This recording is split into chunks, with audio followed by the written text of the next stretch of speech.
I've decided to give the luxury car you bought to my parents. What are you saying? Mom and Dad are really excited. Wait a second.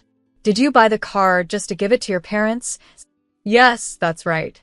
No matter what you say, the car is already theirs. If you don't agree, I'll divorce you. Divorce? At that moment, something inside me broke. I had always held back, but hearing him say that was too much. Fine, I said. If that's how you feel, then I'll do it. My name is Barbara. I'm 40 years old and work in an office. I live with my husband, Anthony, and our 9-year-old daughter, Ashley. Anthony and I both have stable jobs, so we live comfortably. Ashley is growing up well, and I try to stay happy in my own way. But not everything is perfect. My biggest complaint is about Anthony and how he treats his parents.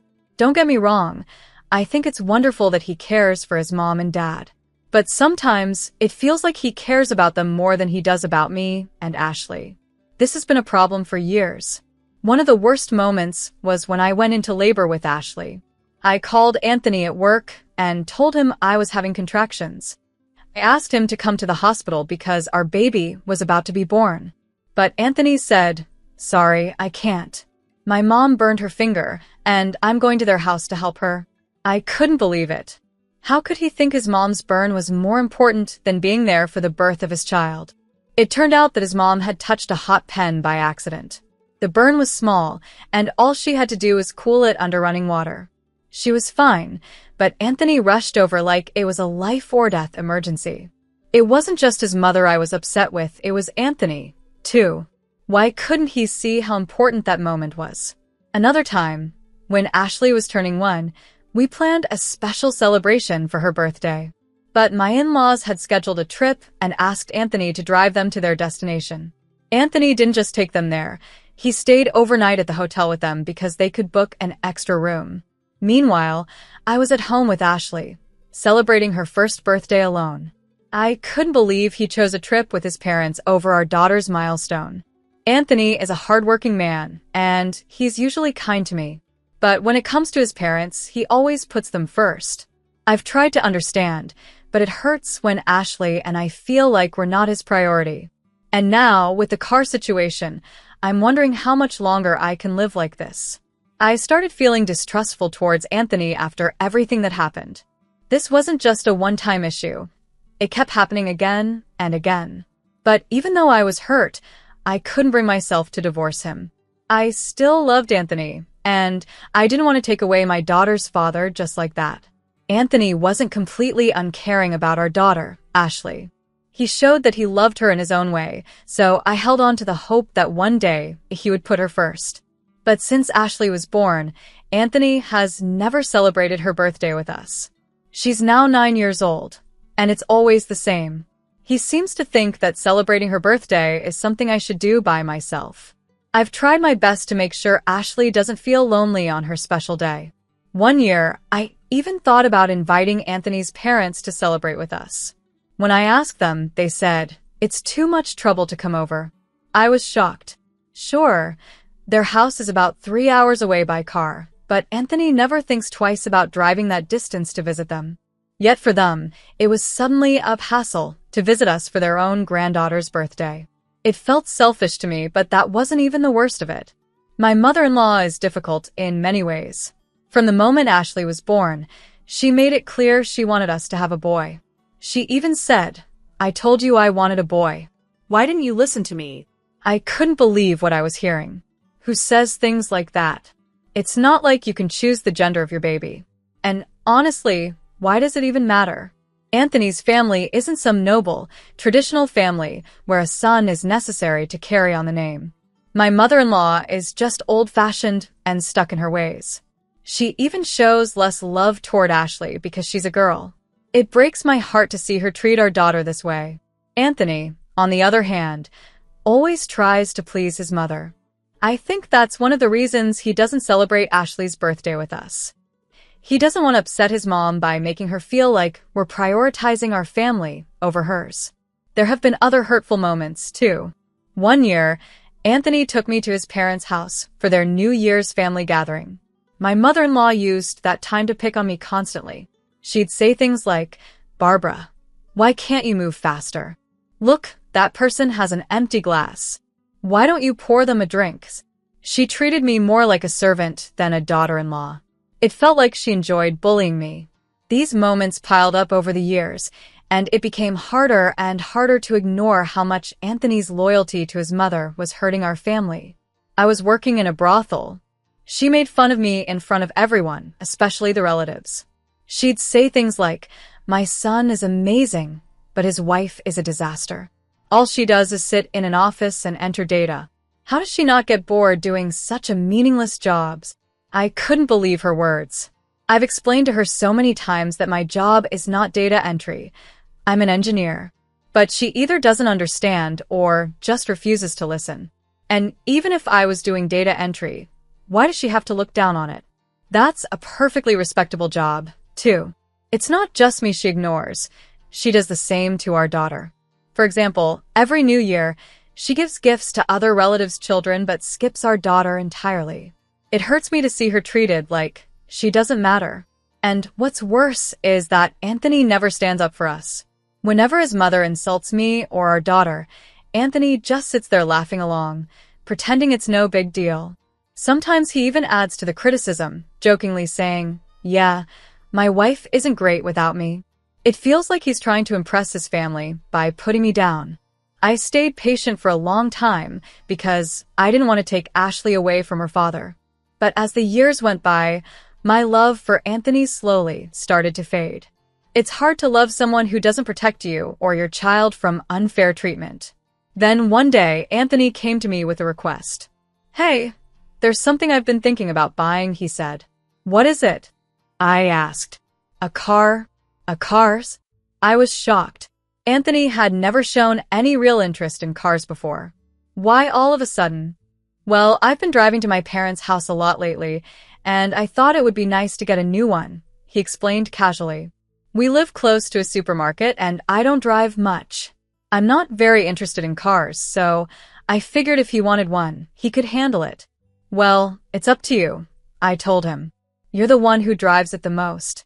Anthony looked happy with my response, but then his tone changed, and he looked a little guilty. "Actually, here's the thing," he said. "I'll choose the car, and I want you to pay for it." I was stunned. Anthony wanted a car but couldn't afford it himself. He expected me to pay for it. The truth is, my salary has always been the main support for our family. When I was on maternity leave, Anthony didn't contribute his income to the household. I had to return to work right after giving birth, just to make ends meet. I'm an engineer, and I've worked hard for my career, yet Anthony keeps taking my efforts for granted. This car request felt like the final straw. I talked to my company and arranged to work remotely from home so I could balance my job with raising our daughter. While managing work and parenting, I sometimes found it frustrating that Anthony used his salary only for himself and expected me to pay for big things, like the new car he wanted. Still, I decided to let him buy it.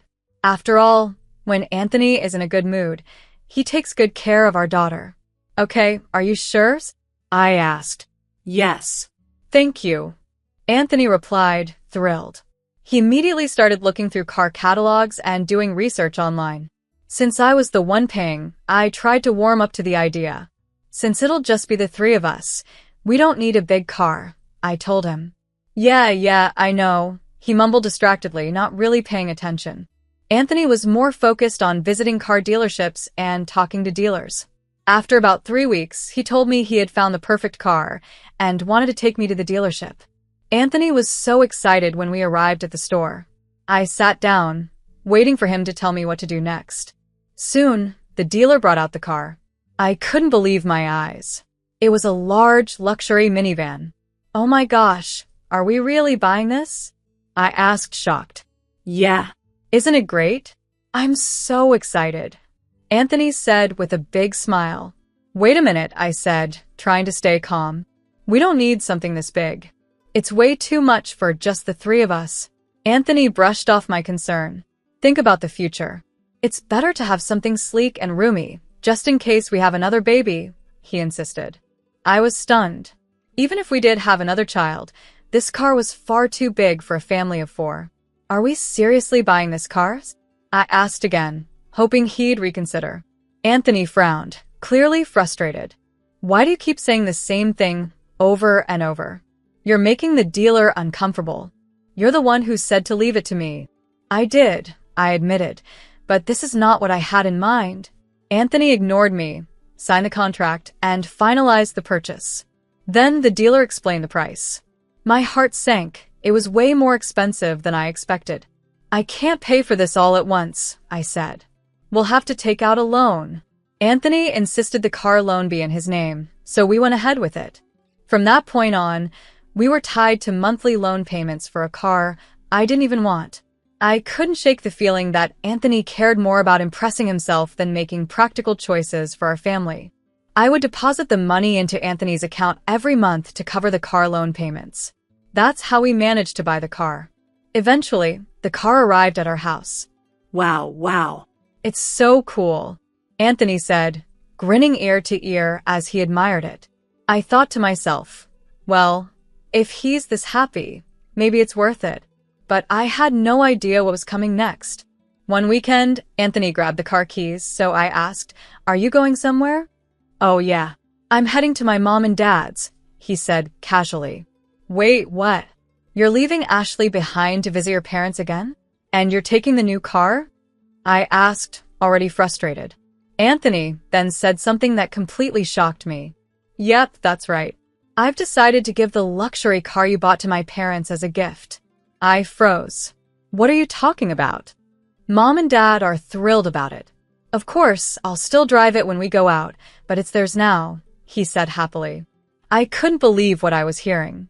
"Hold on a minute. Are you saying you bought this car just to give it to your parents?" "Yes, that's exactly what I'm saying," Anthony admitted. "You've got to be kidding me," I said, my voice rising.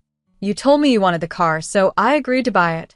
If I had known it was for your parents, I would have never allowed it." Anthony shrugged. "It doesn't matter. It's already bought, it's in my name, and I can do whatever I want with it. If you disobey me, I'll divorce you." "Divorce?" I repeated, stunned. At that moment, something inside me snapped. For years, I had been holding back, trying to keep the peace for our daughter's sake. Even though Anthony always put his parents first, I believed he cared about our family too.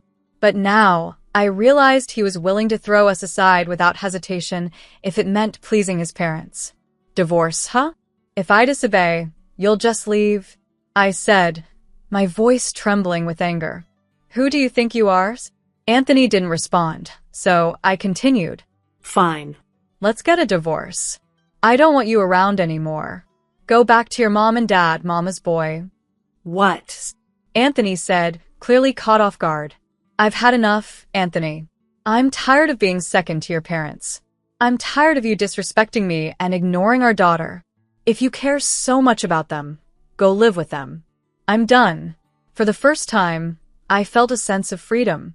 I had been patient for too long, but this was the last straw. If Anthony wanted to prioritize his parents over his family, then he could go back to them. Ashley and I deserved better. I decided to provoke Anthony, and just as I expected, his face turned red with anger. "You're mocking me, aren't you?" he snapped. "Fine then. Let's get a divorce right now."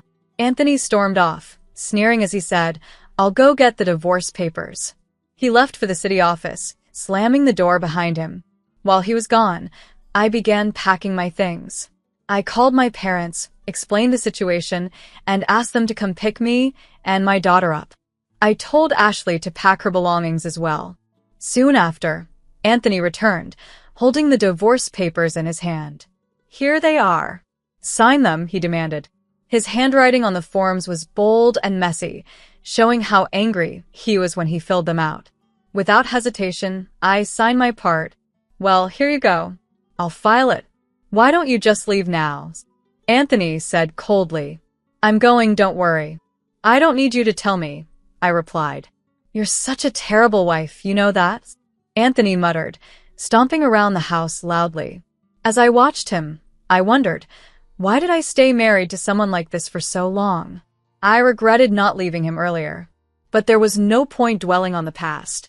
What mattered was that I was finally leaving. For the first time in years, I felt grateful to be taking this step.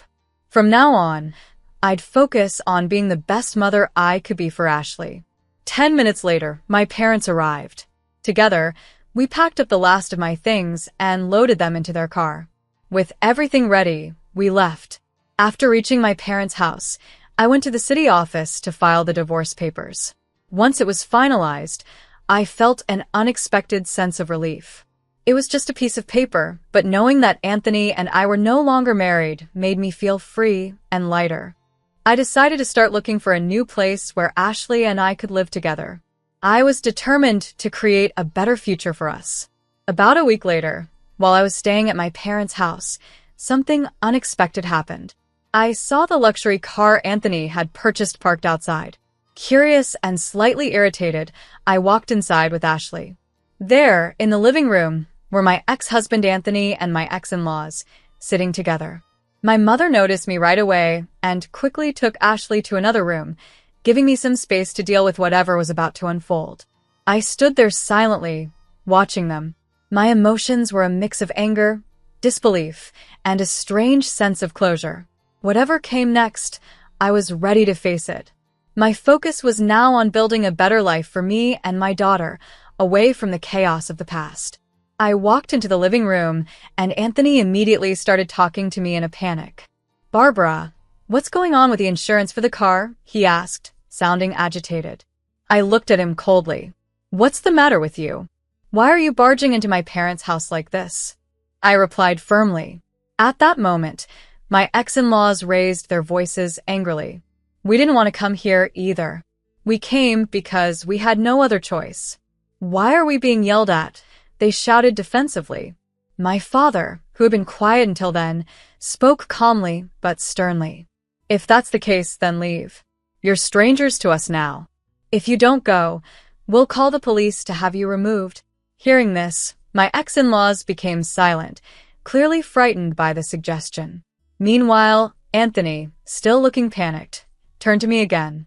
"Barbara, seriously, what's happening with the insurance payments for the car?" he asked again, almost pleading. I let out a deep sigh. "Did you forget what you said when you signed the contract?" asked, looking straight at him. "You insisted that everything be in your name, the car, the loan, and all the paperwork. You said it was your car. So, you're the one responsible for paying the insurance." My words seemed to hit Anthony and his parents hard. Their faces turned pale as they realized the situation. Anthony had insisted on taking out the loan in his name, all because of his pride. He had wanted to show off by being the one to own the luxury car. "Well," I continued, "I didn't want that car in the first place.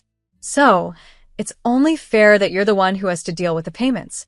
Anthony and his parents looked defeated, but then Anthony muttered something that made the situation even clearer. "Oh no," he said quietly. I raised an eyebrow, waiting for him to explain. We had a little accident with the car." "An accident?" asked, crossing my arms. Anthony hesitated but finally admitted, "We were so excited about the new car that we drove it too fast. We ended up hitting another car on the road. The front of the car is completely wrecked."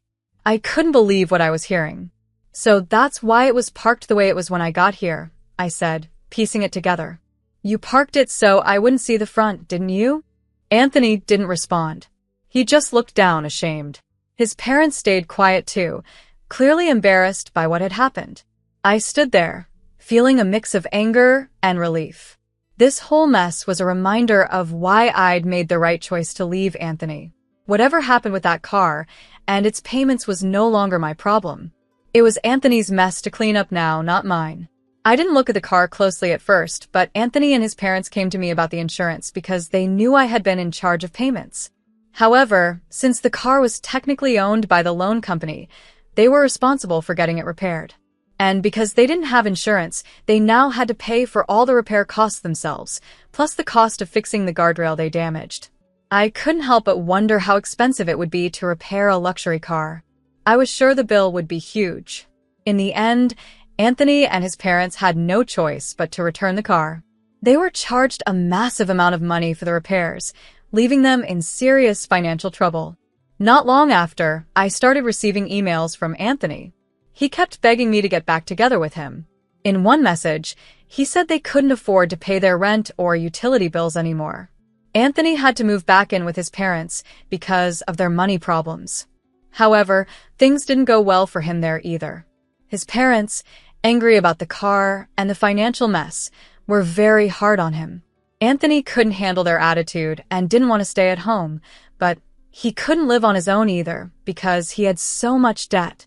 Despite all this, Anthony kept insisting that he wanted to see our daughter, Ashley. I thought it was incredibly selfish of him to demand that now, after everything he had done. I decided I wouldn't allow it. I ignored all his emails and didn't tell him anything about the new house where Ashley and I had moved. At first, I was worried about how Ashley would feel. I wondered if she would miss her father, but to my surprise, she didn't seem to mind at all. Instead, she seemed happy and was enjoying her new life. Seeing her smile gave me strength. I made a promise to myself. I would keep working hard to give my daughter a good and stable life. I couldn't understand how Anthony could prioritize his parents over his own child. And asking me to pay for a car only to give it as a gift to his parents? That was something I could never forgive. In the end, Anthony ruined his own life. He made selfish choices, and now he's paying the price. I don't feel sorry for him. He brought it all on himself. As for me and Ashley, we're moving forward. I hope that from now on, we can live a happy life together. Ashley deserves a bright future, and I'm going to do everything I can to make sure she gets it.